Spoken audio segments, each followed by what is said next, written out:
mag-perform. Ang kanyang talento nahasa dito sa kanilang bukid sa Magpet, North Cotabato. At ang kanyang naging mentor, ang kanyang tatay Elias Sr. Bonding daw kasi talaga nilang mag-ama ang kumanta habang nagtataping o nangungulekta ng dagta ng rubber tree. Pag magtatrabaho kami, kumakanta siya palagi.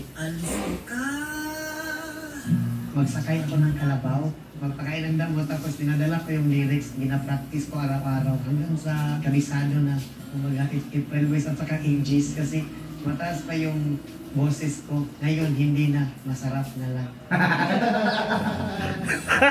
At sa mga nagsasabing mahalay ang pinauso niyang dance steps, ayon sa kanya, inspired daw ito ng kanilang hanap buhay. Kapag nagkakat ka kasi ng rubber is gano'n. Ito ang puno, tapos hawakan mo yung puno, tapos kailangan mo ganito ang knife hanggang ganyan, hanggang ibaba. Kaya ginawa ko, kumbaga ganyan, tapos giginig at ay! Gamon! Siguro nasa kanila lang kung ano yung iisipin nila. Ano niyang punuan sa bunga mga doon? Bata pa lang, nagtang-tapping na raw si Elias. Araw-araw kami masama sa nagkakat ng rubber, 3 AM. Tapos mag-aral ako, paminsan-minsan nga. Kapag mag-school ako, mabaho pa yung kamay ko sa rubber. Kapag naibinta mo na, umot na yung kwarta. Dagta ng rubber tree ang kanilang hanap buhay. Sa pagtatapping, kumikita ang mag-ama ng 7,000 pesos kada ani. Kaya na makatabang sa mga pangugas, sa gastos na mo sa mga panimalay, maulagi na mo sa liga. Grade 2 lang daw si Elias nung ang kanyang nanay Nenita na masukang domestic helper sa Bahrain. Bilang isang ina, sobrang hirap talaga kasi siyempre na malayo ako sa kanila.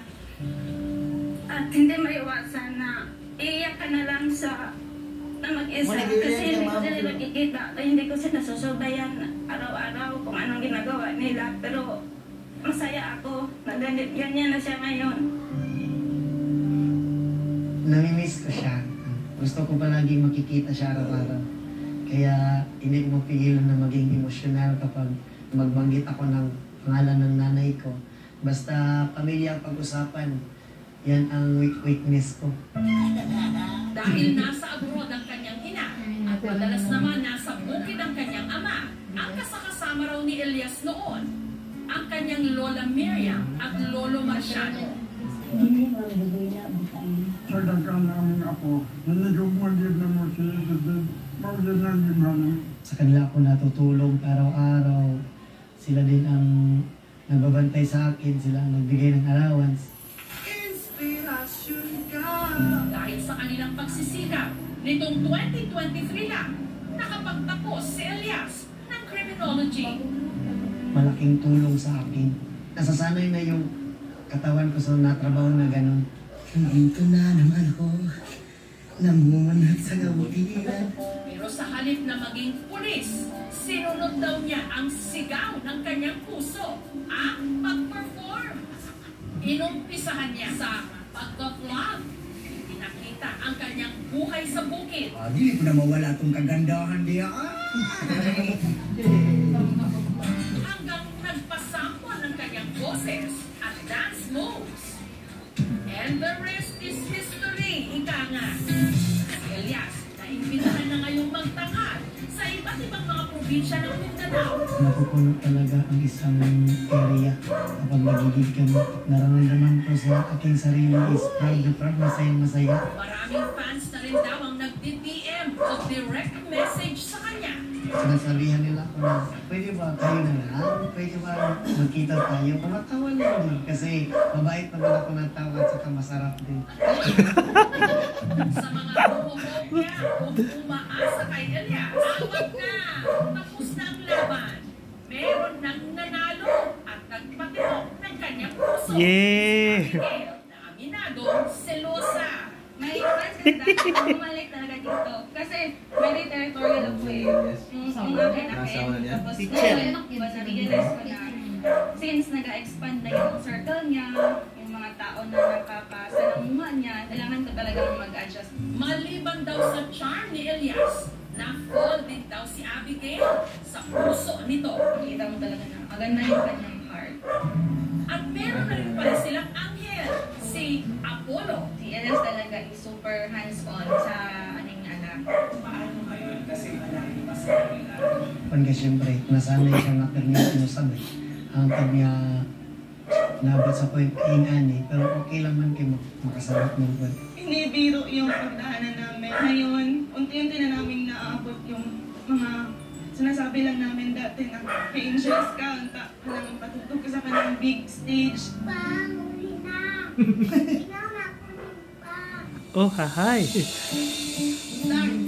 Kahapon lang, umuwi si Elias ng Magpet para bisitahin ang kanyang pamilya. Kamusta?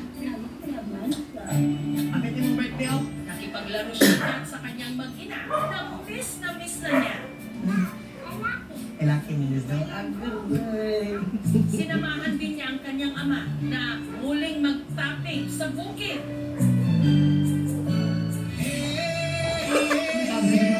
Na sinabayan pa niya ng pagsayaw.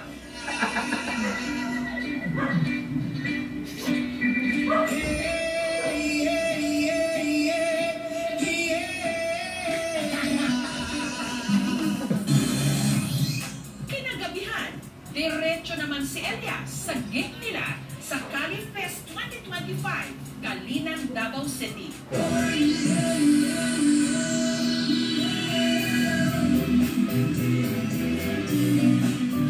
Ang hindi alam ni Elias, may sorpresa mula sa kanyang #1 fan, ang kanyang nanay Ninita, all the way from Bahrain. Lo. Maraming salamat at laging pasalamat sa Panginoon sa lahat ng na-achieve mo at laging mag-iingat sa bawat event na pupuntahan mo. Tatandaan mo na narito lang kami ng pamilya mo at laging susuporta sa magandang hangarin mo sa buhay. I love you, anak.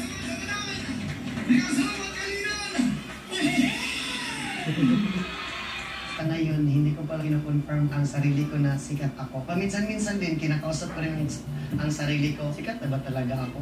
Kailangan ko pa siguro magsipag para maabot yung pangarap ko. Gusto ko kasi whole world. Pangarap ko na maka-show kami sa iba't ibang bansa. Pangarap na naman din ako, lubos-lubusin ko na lang. Saan ang gusto mo, patuloy ka lang sa mga pangarap mo. Tama yan, Elias. Pag nangarap ka, taasan mo na at ipakita sa buong mundo ang talento ng tubong